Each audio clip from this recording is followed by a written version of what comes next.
so tell the rest of your classmates what they missed. We, so far, have gone through the through all the hydrodynamic stuff, except for one thing. And that one thing is specifically dealing with streams, with rivers. And it is in a separate lecture, along with concentrated flow, that I will post online. It's a Word document, and I'll have it online as soon as we finish class. I just realized I'd forgotten to post it. And what it is, let's say, imagine a river. There's our river. And how is it that, what can we learn about that river and how it responds to different parameters? There's a guy named Manning. He was a civil engineer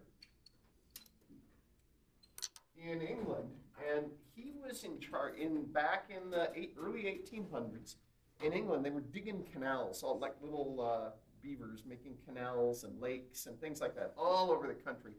And in fact, before railroads, that's how they moved things all over England.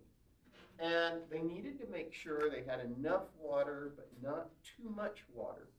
And so they had to have water flowing through a canal that wouldn't all zip down to the bottom and pile up and flood, but then wouldn't run dry up at the top. And Mr. Manning figured out how to do that. And what he did was the same kind of thing we've seen before.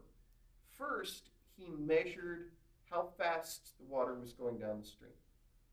And the way that it's done nowadays, I don't know if you noticed, I pointed out the USGS guys measuring the flow when we went to Cristo Rey one day. They measure it right at that bridge where we cross the river. And what they do is they actually have a little chair and a bucket on a line that goes over the river, or you can wade in the river or take a boat. But they drop a thing down and they measure the current velocity about every meter at a couple of places in the river. And they go all the way across doing that. And then they say, okay, this chunk of the stream has this average velocity, I don't know, 0.7 meters a second is the average of these two. And this chunk of the stream has this average velocity and this, and then they just go through, and then you just take the average of all those averages for the whole stream. And the reason is that rivers can have, things going on in them, and you can have, for example, this part of the river might have higher velocity than the stuff on either side. And so you can measure the velocity of the river. You can also measure the discharge. In fact, it's much easier to measure discharge than velocity. That's what Manning used to do, actually. You had things called weirs. And a weir is a place where you just sort of build a smooth dam across the river. You might have a lock on one side for the canal boats to go up and down. And then the water just sort of smoothly goes over the top of your dam. Waterfall. And it's really easy to measure how much water is going across there. And in fact, a true weir for measuring discharge actually has sort of a narrow spout like this, and you can actually just measure how much water is coming through that spout. Are you saying weir? W-E-I-R. Okay. Yeah, it's a word. A weir is it's not a dam because it doesn't totally block the flow, but it obstructs the flow and creates a pond behind it, and then has a very regular discharge across the top. And they put them in canals. So like an intentionally low levee? Huh? Like an intentionally low levee? Except it goes across it's like a low dam. Okay. It's like to regulate the flow, right? So Right. Well, it creates a pond behind it And so that way you can have a canal boat going up and down the stream. And sometimes they put locks for the canal boats to go up and down because it is like a dam. The water up here will be higher than on this side. Sometimes they're like little waterfalls. Other times they have a gentle sloping front, so the water just sort of cascades down the front. All different ways to make them. Anyway, but it's like a weir. It's like a dam that doesn't get to the top of the river or stream or canal or whatever. And anyway, and so you can measure using a weir. You can measure discharge, and it turns out if you actually try to do this, it's easier to measure discharge than it is average velocity. And so he knew how much water is going down the river. Well, what affects how much water? How much water is going down the river? What are the things we've learned so far? Rainfall. Huh? Rainfall.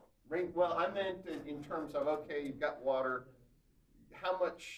Not how much water is going down. What affects average velocity? We'll go there. What are the things? What? Slope. So you say, okay, slope. And what else affects it? Sediments at the bottom. Roughness. Roughness. Surface roughness. And Manning said, aha, he didn't do Darcy-Weisbach. He did a Manning's Inn, which is a different roughness factor. It's different than Darcy-Weisbach. Darcy-Weisbach is a localized thing for like 1 square meter of stream bottom. It's, okay, you got ripples and fine-grained sands, it's pretty smooth. Manning's Inn is, you've got a river, and that river is carrying coarse gravel, and it's got a bunch of trees growing up through the water on the banks. So it's half choked with vegetation. Or you've got a smooth clay-lined river, and so it's the whole river. Yes? Practically the same, just in different scenario? It's a different scale. Okay. And it's a roughness factor, but one is the overall roughness of the river, and the other is the roughness of one little patch of river bottom. And you can see why this would be important for a whole river, because you could measure one little patch of river bottom, and, oh yeah, that's nice and smooth, but there's a whole bunch of deadwood logs and trees and things blocking the flow next door, and so your patch wouldn't work. So Manning's Inn, I will put on the website a chart for Manning's Inn for you. The way you do it is you just go to this chart and it says sinuous stream with smooth bottom. And that's 1 over 0.025. And then if you've got large dune forms on the bottom, add 0.02, 0.005. If the stream is very sinuous and changing direction, add another 0.06, So and you just keep adding all these factors and calculate them in. And so it's just something you look up on a table. In fact, that's how Manning did it. Manning took slope, and he took the velocity and discharge, and a few other things, and said, okay, there's my number. And then he looked at the stream, okay, this kind of stream has about this roughness. So that's what he did. He did it the same way they did the Darcy-Weisbach. He took the other measurements and then did slope. What's the other factor that would control velocity? So I've got a channel here. What's the difference if I've got the same slope and same velocity? Which one? Here's 2 different channels. What else is going to affect velocity? Or not same, if I've got the same slope, which one of these will have higher velocity? The bigger one. Mm-hmm. So bigger rivers are going to have more velocity because there's less of the stream bottom. There's more area not in contact with the stream bottom in the banks, and per unit of flow. And so what he did was took the area of the stream and then said, okay, here's the amount where I'm getting dragged.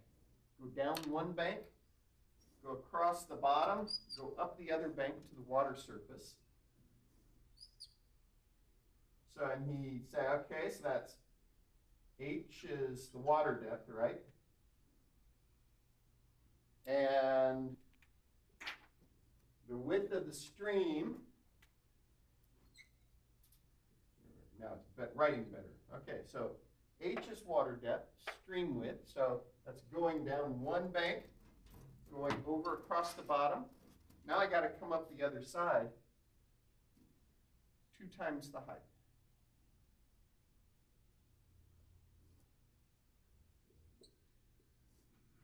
Times the height plus the width is this distance here. 1h plus 1w plus a second h. And he called that the wetted perimeter.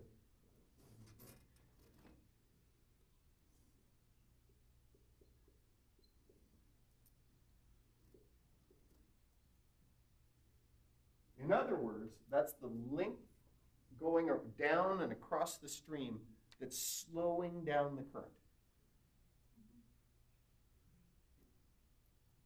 And then, so he said, okay, my area divided by my wetted perimeter is something I'm going to call hydraulic radius, which is a sort of shape and size normalized thing of the channel.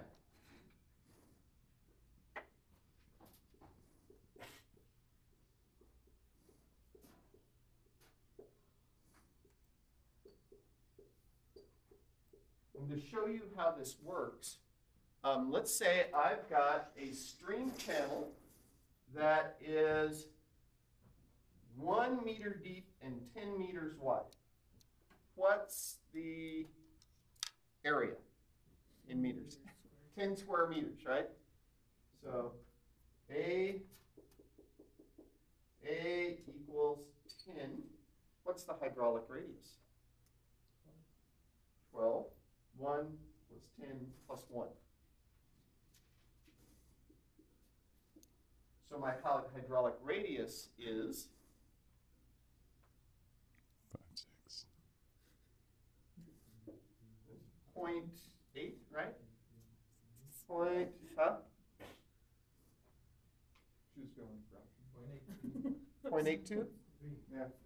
Yeah, 10 12ths are 0.825, I think is what it works out to be. Anyway, so so that takes some check. Now, if we double the size of our stream, so now it's double the depth. So now let's double the whole chalupa. So now it's 2 meters deep and 20 meters across. What's the area? 40. Double the width is 40. Now what is my hydraulic radius? 44? 2 44?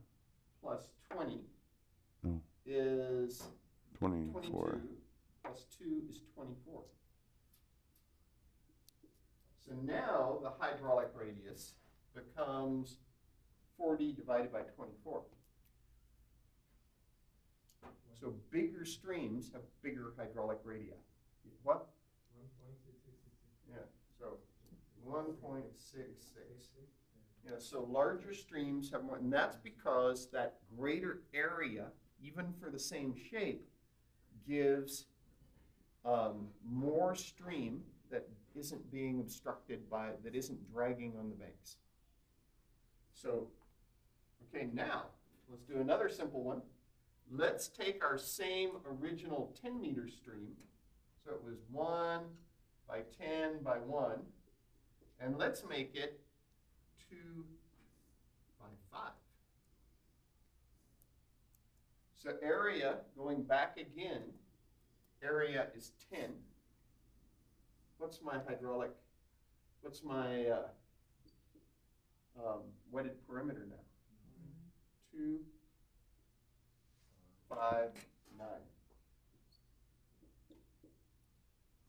And again, we've done that because we've increased the amount of area that's not in contact with the stream bottom, that doesn't have a boundary layer. Okay, so hydraulic radius, and this is something that's used again and again and again in hydrodynamics. Hydraulic radius is basically the size of whatever current you're looking at, divide the area, the cross-sectional area divided by the area, the surface area that it's dragging on. There are all different ways to calculate it. Anyway, so that went in here. And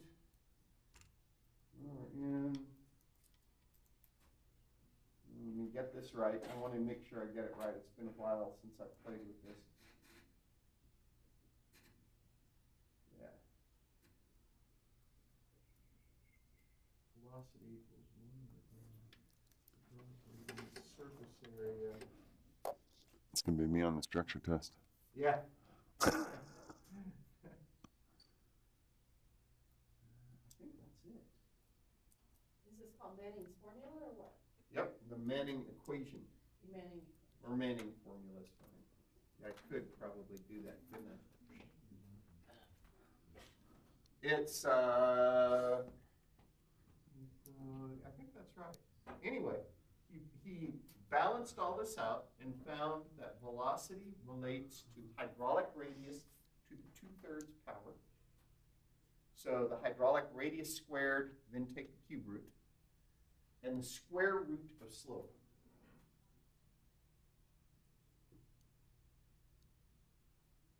And this kind of makes sense, right? If we remember that shear stress increases by the square of velocity. So if I double the slope, things are going to want to go faster. So I double the shear stress, but because the shear stress increases by square of velocity, I only increase my velocity by the square root. Making sense? So if we're just given slope, we can then find velocity just by taking the square root? No. Because. Oh, you have to, okay. But once you've found that, if you increase once you've got this equation done, you double the slope. If you double the slope, you increase the velocity by 1.4. Or not 1 point. Yeah. Okay. So I think I got it right. Is Manning's formula different from There it is. Beckler's Manning? There it is. Yeah, no, I had it right. So we're good. Yeah. And for discharge, so I did have it correct. And Manning's in will run anywhere from really smooth stuff about 0.02 to really, really rough stuff about 0.04, 0.05. That's sort of the range. Yes? What's under the 1? In. Manning's in. Which is that roughness constant. And what he actually did was found all this other stuff and then said, aha. And he went to so many streams, he was able to then classify, in this kind of stream, this is a good approximation of N. In this kind of stream, this is a good approximation of N. Now for discharge, all you got to do, since remember that was, everything's the same, all you have to do is multiply by the area of the stream, and you get discharge. So the amount of water going down the stream is equal to all this other stuff times the cross-sectional area of the stream. Average velocity times cross-sectional area gives you the volume of water going down the stream.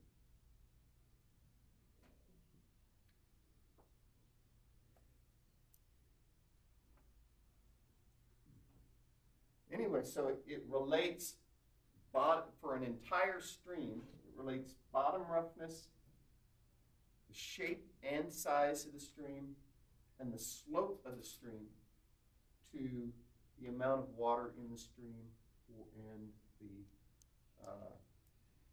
velocity, the average velocity. So, questions?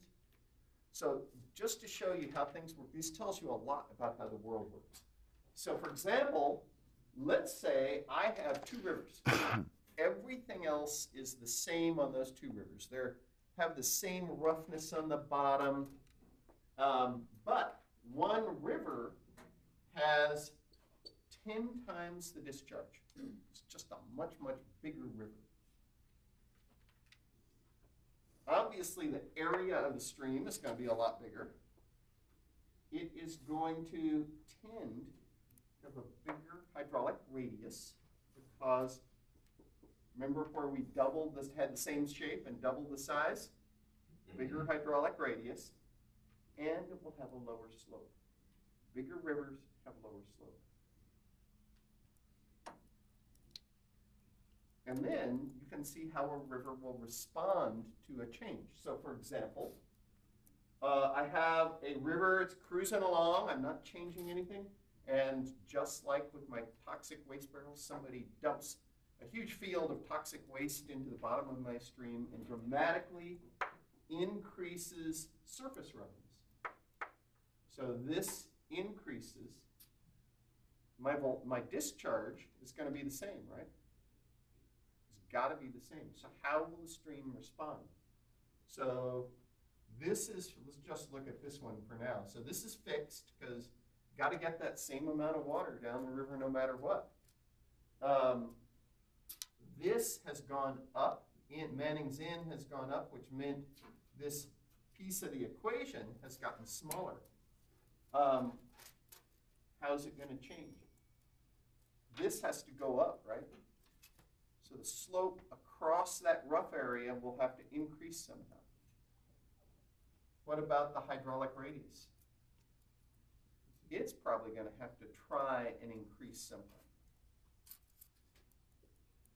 And can we do much with the cross-sectional area? Probably not too much. But so you typically would expect when a stream, say you're in, oh, I got a good example, you're in the Colorado River, you're cruising along, all of a sudden you come to where there's been a big, huge flood out of a canyon on the side of the river and dump boulders everywhere, dramatically increasing Manning's Inn. So here's my river bottom, cruising down the river nice and gentle on my raft. What happens, you guys, when I hit this huge pile of boulders in the stream? You guys have seen this in on videos and things, movies. Hydraulic jump. You get hydraulic jumps as part of it, but what happens is the stream gradient increases dramatically. As it goes over the rapids, the stream essentially goes downhill really fast. And as it does, so the area increases, the slope increases dramatically. The hydraulic radius actually decreases a little. And the velocity increases really dramatically to make up for it.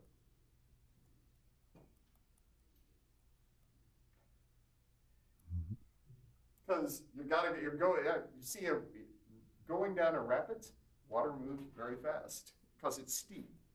And so the slope goes way up across here in order to push the water across. The roughness is tremendously increased. And it turns out that these, just because it's so rough, these actually tend to decrease. Stream gets wider and shallower, which makes the hydraulic radius, actually the area is smaller because the velocity is bigger. With bigger velocity, you get the same discharge in less area. You're looking confused. I'm just wondering if your roughness is going up, then N's getting bigger and that term's getting smaller. Right. Your slope's increased. Yep. But we're saying that ours actually going down, so how are we getting this? So the to- slope has to increase a whole lot more Okay, than so R and A it's a huge increase. slope increase. Yeah, that's, Okay. that's why the boat goes, woohoo! Okay. And that's why you get hydraulic jumps. So velocity and slope increase dramatically. And so that's what makes a I rapid. was just trying to figure out how the velocity Yeah, was getting up no, that and high that, with those. and that, but this is what makes a rapids, Okay. is this effect, where the slope has to increase so dramatically to push water across that, across the huge boulders in the bottom. Okay, does everybody get a feel for Manning's End? Cool. I will give you some Manning equations. I used to actually do a Manning lab with my class where we would go wade across the river, and actually I have a flow meter, and we could measure the stream velocity and calculate the area. And but either the river was freezing cold, or way too deep, or way too shallow. You know, we're ankle deep trying to measure. A tenth of a meter a second. So I gave up because the Rio Grande is not very good that way. Like now, it's probably some huge barreling flood because of the rains coming from upstream of the rains we've had the last few days. Any questions on that? Does everybody have a good feel for all the different parts to Manning in? Yes? Or to find Or Manning? the end? Or You read it off a table. Oh, okay. And so I will give you a tape. Yeah. Oh, no, I'll finish your sentence. Yeah, so I will have, I have a short sort of Word document that describes the Manning equation. And I will put up a problem set and also a table for Manning's End so you guys can read it off. Okay. Yes? So for the equation you gave the velocity, the n in the, for instance, with the assignment you gave, are we supposed to compute the n rather than? No, no. The N is, I mean, I could ask you to calculate the N if I gave you everything else, but I never do that. I always, because nowadays, you really, the only way to do that is by observation. Yes? The first question on the quiz, though, it gives you the height, the width, the Yeah, velocity, and the everything. slope, and it asks you to estimate the n. Is that how you want us to do it through the equation then? Because it doesn't give you any information about it at the bottom of the What part. quiz? Did I already give you Manning equation on the quiz? Yeah, and it's due Oops, today. bad me. Hey, It's I'm not glad, difficult. I'm glad I covered this today. In that case, yes, you will calculate Manning's End. Maybe extend the deadline till the morning would be fantastic. I can do that. I can extend the deadline until tomorrow. Or till late tonight. How It about is till late midnight? tonight. I It's think still it's Is- midnight. It's still midnight? Yeah. Okay. At 5 a.m., at 3 a.m., you guys are gonna be useless anyway. Not me. Yes? Still about that, I actually saw an equation. That's my prime time. 1.4 over n. 1.48 over n times the r. Yes, that was the equation for velocity. Was velocity equals to 1.48 over n times the r to the power of 10, and then s to the power 1. Where are you getting the equation? On the internet. 1.48